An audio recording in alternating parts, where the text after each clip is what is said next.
Welcome to Ad Age Studio 30 Live. I'm John Dioso, editor of Ad Age Studio 30. In study after study, it's no longer breaking news that the US, the wealthiest nation in the world, continues to lag behind the other wealthiest nations in the quality of its healthcare and healthcare system. 4 years after the COVID pandemic dominated our last presidential election, the cost of healthcare remains a core concern among Americans.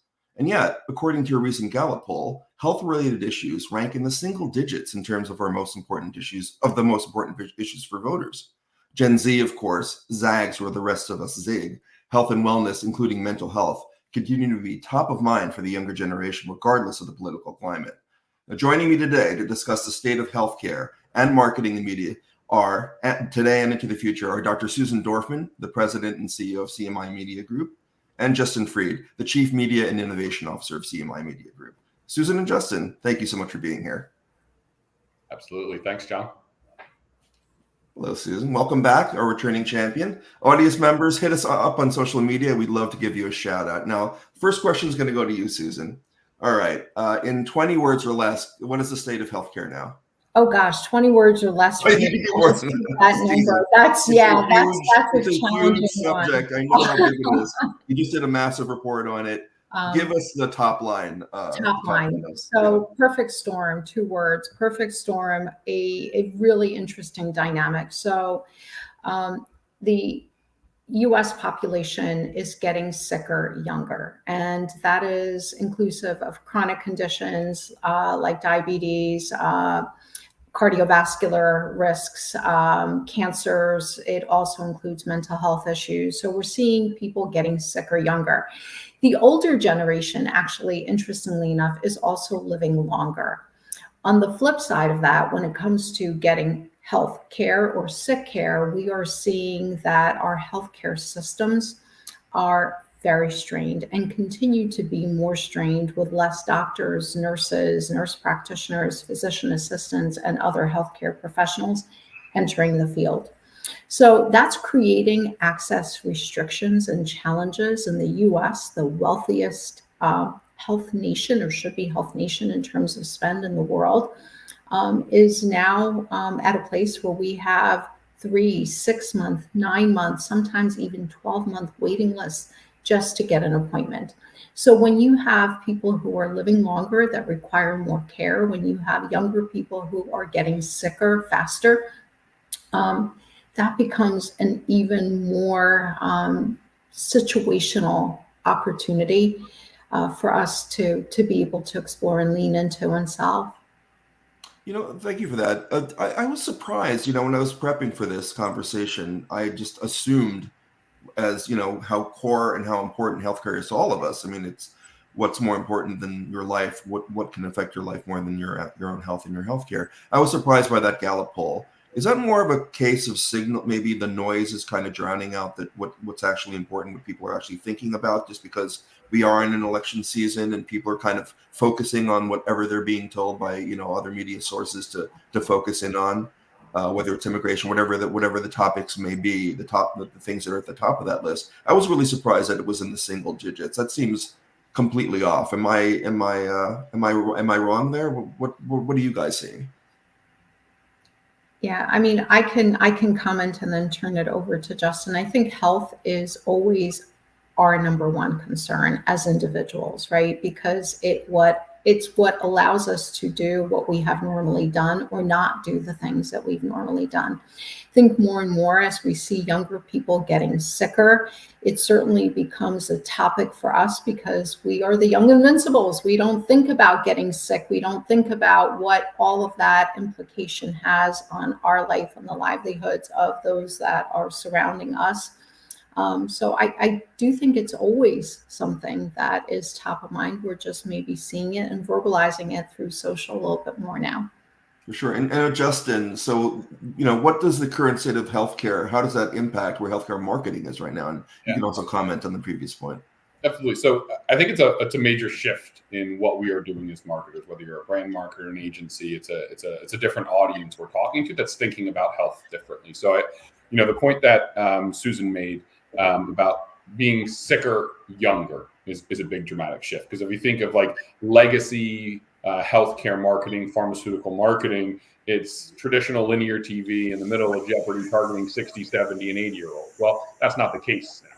We need to make sure that we're communicating to those in the 20s, those in the 30s, et cetera. And their content consumption behaviors are drastically different than those individuals in the 60s, 70s, and 80s. So we have to truly understand where they are and how they're accessing information, and then to make sure that we have the right content that can actually match their expectations from a brand, which again is very different. So you're seeing healthcare marketers think very differently about who they're targeting and how they're targeting them. The other aspect here that is a unique change, and this is more relevant to prescription drugs than anything else, is the generational shift in healthcare professionals. So we are also starting to see while we need many, many more, there is a higher influx of those younger generations as the boomer generation begins to retire.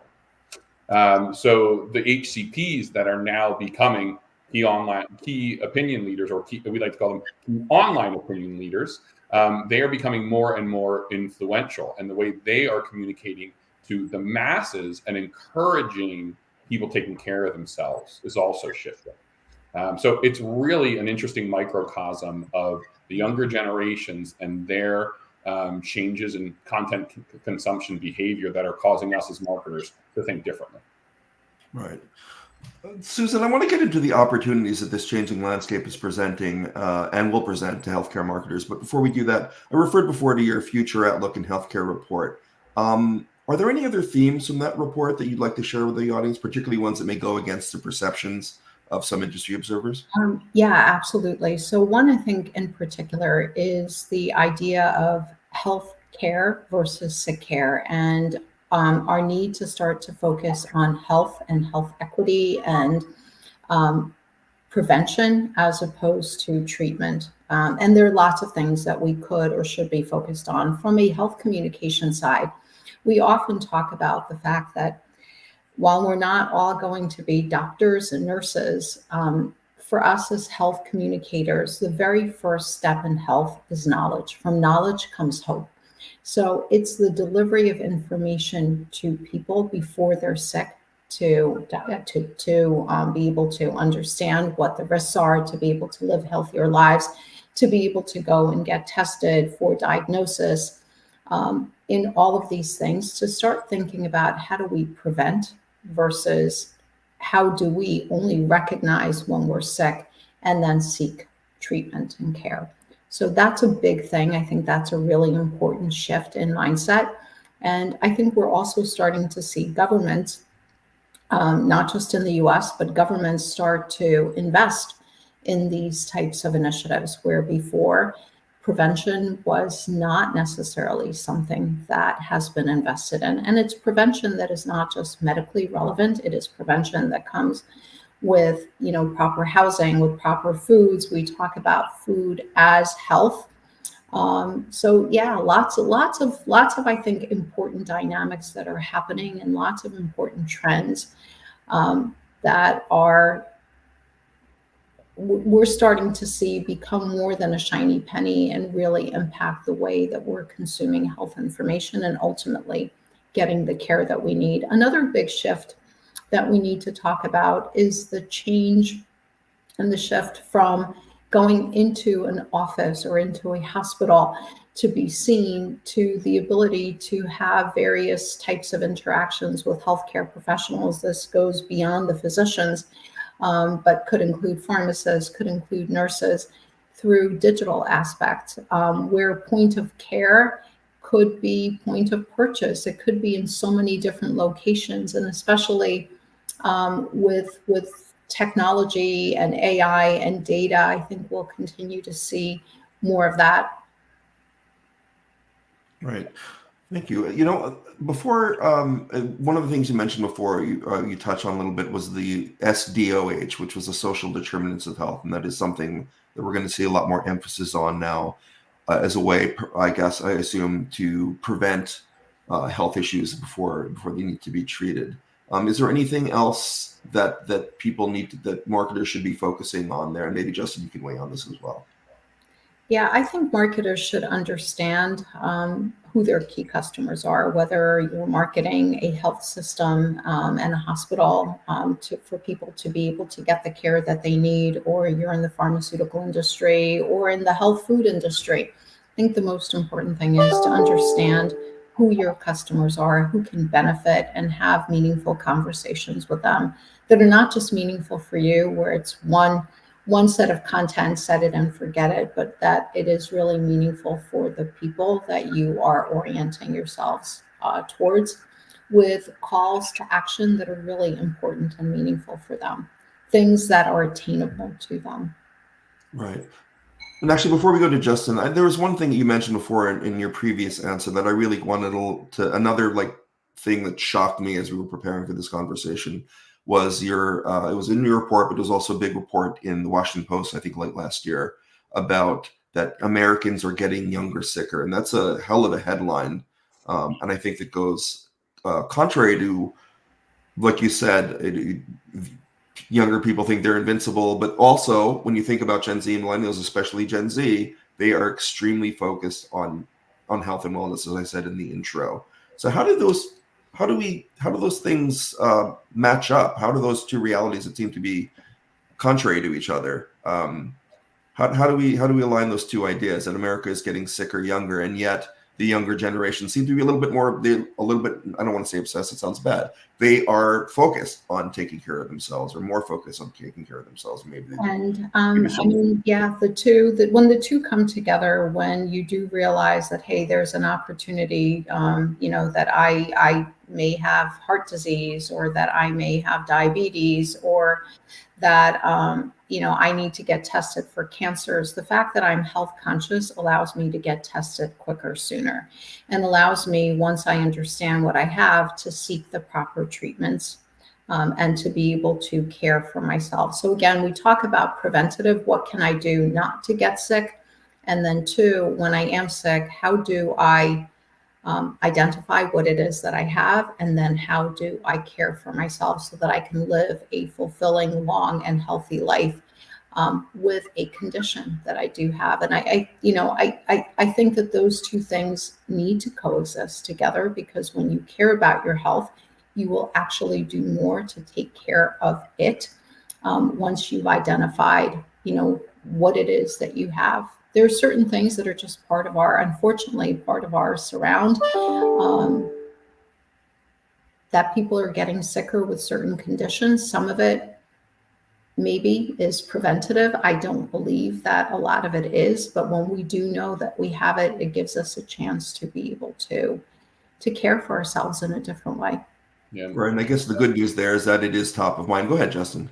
No, I was going to say, if I may add, I think one of the other great things, with the amount of money that we, invest in healthcare, there is constant new discoveries, new technology that is allowing us to understand what is causing, some of these health ailments and diseases. So we're also seeing that earlier diagnosis, right? So if we're able to diagnose somebody with prostate cancer or breast cancer earlier on, get them on treatment, ultimately they're going to live a longer and healthier life. So I think that's been an aspect at play. If we look over the past 25 years, the advancements in technology and earlier screening, earlier analysis has definitely contributed to that sicker, younger epidemic. Sicker, younger, but also getting treated earlier. Identifying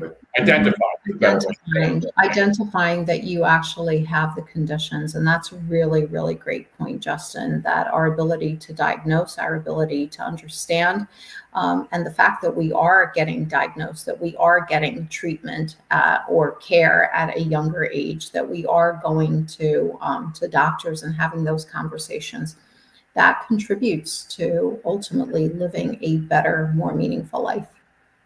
All right. Well, if you're just joining us, this is Ad Age Studio 30 Live. I'm John Dioso from Ad Age, and I'm joined by Dr. Susan Dorfman and Justin Fried of CMI Media Group. And today we're discussing the future of healthcare marketing and media. Thank you, everybody, for joining us. And let's get back to discussion. So, Justin, how are all these changes in the dynamics of the healthcare industry changing how brands communicate with consumers and patients and healthcare providers? Yeah, absolutely. So I think if you have worked in the marketing world over the past, I'd say, 2 to 3 years, omni-channel has been the primary buzz term or approach to marketing onto patients. And we like to think we've moved past that and now to an omnipresence. So with omni-channel, it still has that word channel in it, where we are looking at how a single channel interacts with a patient or an HCP and how that moves them along their health journey. And what we've done with our clients is truly take a broader, more macro look.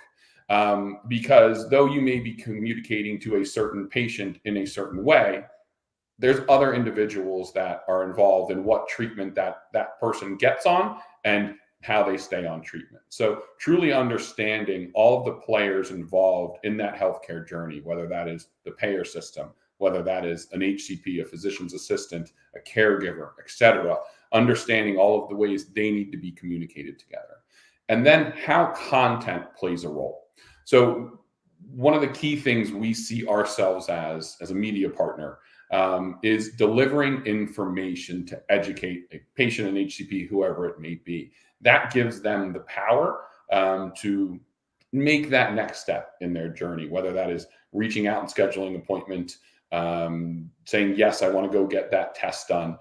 Being able to have custom experiences and personalized experience with content that matches what that individual needs is key. And I think that's what you're starting to see, the integration of all of the audiences together, HCP, DTC, as well as payer, and then accompanied with the power of the creative that we are delivering to those individuals. So that's kind of the perfect storm that truly gets a patient the information they need to have a conversation about their health with their doctor.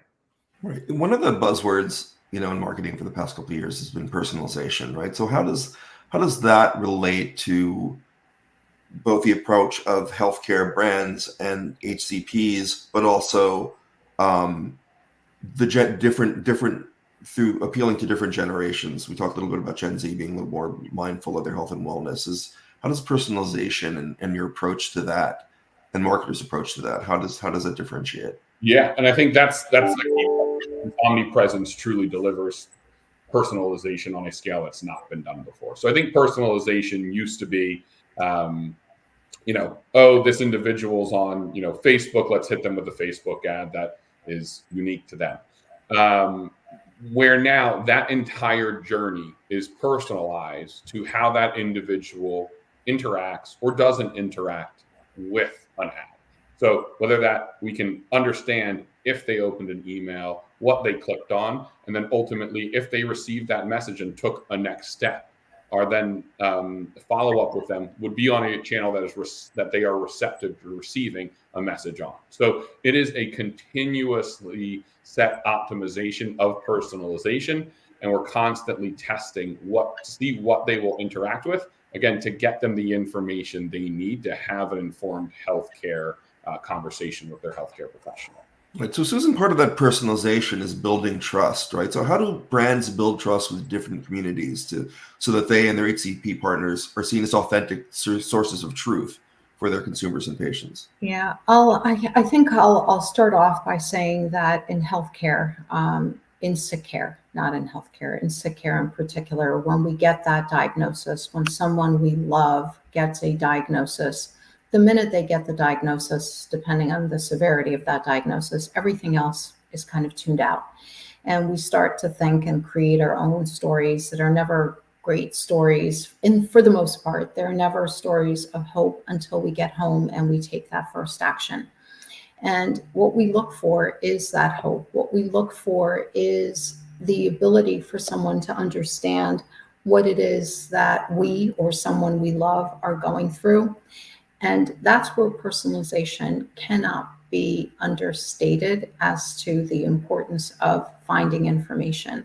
When we're on different, and I don't like calling it health journeys, but when we're on a mission for hope, and we're trying to find information that is relevant, information to understand the disease, because we may not have heard everything that the doctor or nurse had shared with us at the time.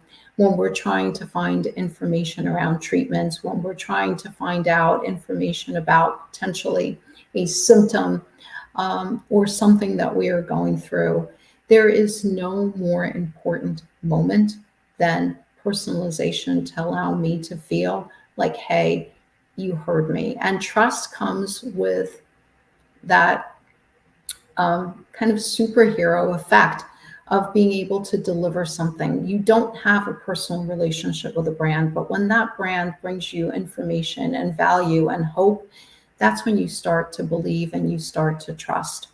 And as in the healthcare sector in particular, I have to say that we are the most regulated sector in terms of everything that we say and do. Everything has to be approved internally, submitted to the FDA for content approval before it can go to individuals. So the trust factor there that can come from these manufacturers, these pharmaceutical companies, I would even say hospital systems, and for the most part, physicians and healthcare providers,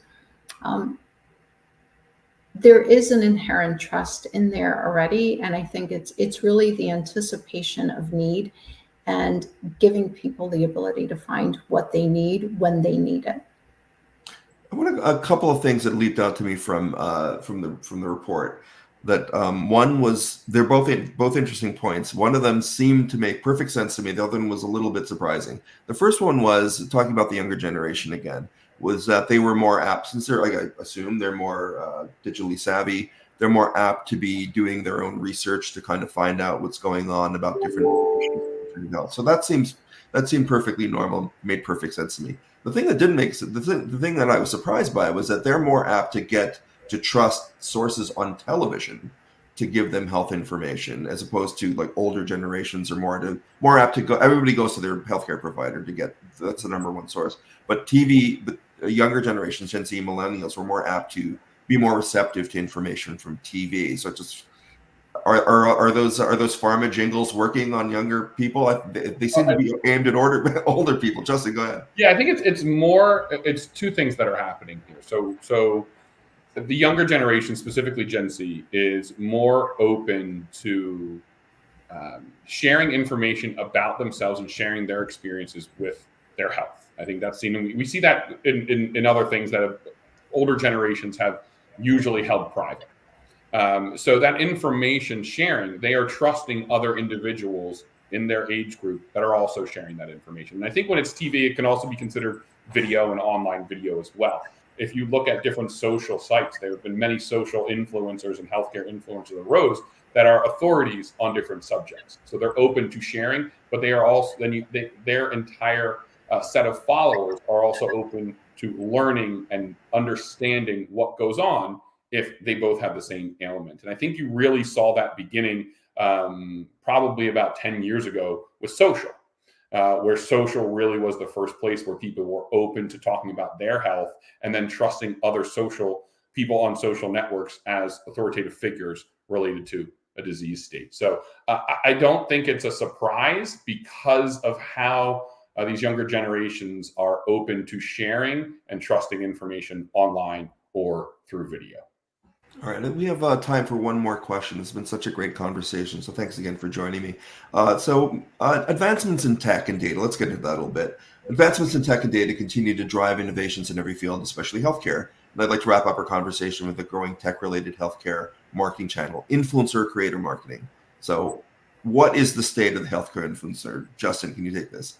Yeah, absolutely. So I think we've seen over the past couple of years, specifically with the rise of social media on the patient side, we have seen a myriad of different individuals become authoritative figures on their specific disease or ailment. We've actually done a lot of work on our side, partnering with those individuals to help educate the masses and get information out to others that may be affected by a disease or an ailment. So on the patient side, it's really been at the forefront for a couple of years now, and it's only going to get bigger. What I think has been really unique is the healthcare professional market really taking a turn with those younger generations now becoming doctors. They are beginning to, again, become a trusted resource online, sharing information, educating people about healthcare through various online and video platforms. Great. Okay. And, since I brought up tech and, Neither one of you mentioned AI. You both get a gold star, but if you want to comment on AI at all, you certainly can in the couple of seconds we have left. Is there anything in the AI field that you think that our marketers should be cognizant of regarding healthcare? Yeah. Go ahead, Go ahead, Justin. Susan. I would just say, don't be afraid of AI. AI is not something that is new. The evolution of AI continues to get stronger. We continue to use machines and data in more meaningful ways. And what it should empower us to do is be smarter, quicker, and have a digital partner for us that would be able to get information, the right information to the right people at the right time in a quicker, just speed of light, to be able to do that. And of course, we have to test these systems for ethical, any type of ethical concerns, data and accuracy, particularly in health. But we should be leaning in and not leaning out. We should not be afraid. These things should not scare us. They should scale us. And Justin, how much of your day is spent or work week is spent discussing AI and AI solutions?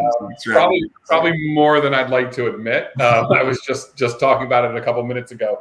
For me, I'm super. I think a lot about behaviors of individuals and how we can market to them. And in the report we wrote, I talked about it. We're kind of at a potential watershed moment that we haven't seen since like the rise of the iPhone.